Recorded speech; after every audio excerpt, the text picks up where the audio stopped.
Hi friends, good evening. అందరు ఎలా ఉన్నారు? బాగున్నారు కదా? So welcome to my channel. ఇవాళ నేను ఒక డిష్ చేయబోతున్నాను. ఓకే, అది మీ అందరికీ తెలిసిందే, మినప గారెలు. మినప గారెలు అందరికీ తెలుసు, బట్ నేను ఈరోజు దాన్ని హెల్దీగా ఎలా చేయాలని నేను మీకు చేసి చూపిస్తాను. Okay, let's start. మినపగారెలకి మనకి కావాల్సింది పొట్టుతోన మినపప్పు. ఓకే, ఈ మినపప్పుని ఒక 3-4 గంటల ముందు నానబెట్టుకుని ఉంచుకోవాలి. మినపప్పుతో పాటు మనకి కావాల్సింది అటుకులు కూడా మనం ఒక 2 అవర్స్ ముందు నానబెట్టుకుని జస్ట్ సోక్ చేసుకుని వదిలేయాలి, వాటర్ తీసేసి పెట్టాలన్నమాట. ఓకే, సో ఈ 2 ఇంగ్రీడియంట్స్ తోటి మనం హెల్దీగా గారెలు ఎలా చేసుకోవాలో చూద్దాం. సో నేను మినపప్పు ఎంత తీసుకున్నానంటే ఒక 1/2 కిలో మినపప్పు తీసుకున్నాను. దాన్ని చక్కగా ఒక 4 గంటలు నానబెట్టాను. పొట్టు అస్సలు తీయకండి, పొట్టుతోనే మనం కడుక్కుని పొట్టు ఉండాలి. దాన్ని గట్టిగా అంటే వాటర్ వేయకుండా లైట్ గా వాటర్ వేసి దాన్ని గట్టిగా రుబ్బుకోండి. అండ్ 1/2 కిలో మినపప్పుకి 1/2 కిలో అటుకులు, దాన్ని కూడా నేను ఒక 2 అవర్స్ ముందు సోక్ చేసి వాటర్ అంతా డ్రైన్ చేసి పెట్టించండి. ఇప్పుడు ఇవి కలిపి మీకు కావలసినట్టుగా ఉల్లిపాయలు, పచ్చిమిరపకాయలు. ఉల్లిపాయలు కొంచెం నేను లావుగా కట్ చేశాను. మీ టేస్ట్కి తగ్గట్టు మీకు ఎంత వేసుకోవాలనుకుంటే అంత ఉల్లిపాయలు, పచ్చిమిరపకాయలు వేసుకొని కొంచెం సాల్ట్ వేసుకొని పిండిని కలిపేసుకుందాం.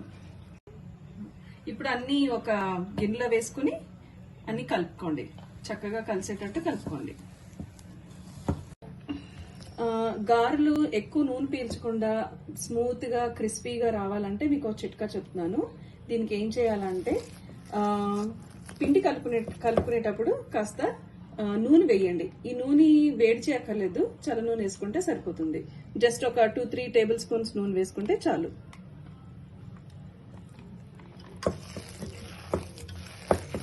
ఓకే, అలా అంతా పిండి అంతా కలిసేలా కలుపు.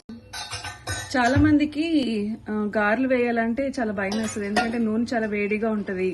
ఓకే, చేయి కాలిపోద్దేమో అని భయం వేస్తుంది. సో అలా భయం లేకుండా వేయాలంటే నేను ఒక టిప్ చెప్తాను. Easy process. ఇది మనందరికీ తెలుసు కదా, టీ వడక పెట్టుకునేది. మనం పిండి ముద్ద ఇలా తీసుకుని, ఈ పిండి తీసుకునేటప్పుడు ఏం చేస్తారంటే కొంచెం నూనెలోని కొద్దిగా నూనె తీసుకుని చేతికి కాస్త నూనె రాసుకొని అప్పుడు ఈ ముద్దను మనం అలాగా ఈ టీ స్ట్రైనర్ మీద పెట్టి మనకి ఎంత సైజులో గారి కావాలో పెట్టి దాన్ని మనం సింపుల్గా ఇలా ఆయిల్లో వదిలేయడమే. ఓకే, సో ఇదొక ఈజీ ప్రాసెస్ అన్నమాట.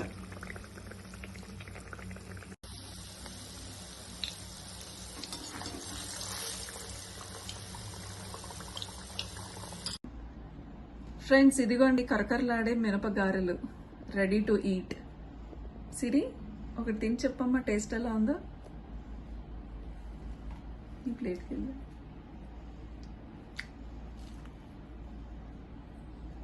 చాలా బాగుంది. వావ్, సూపర్ అత్త, సూపర్ అత్త. నువ్వు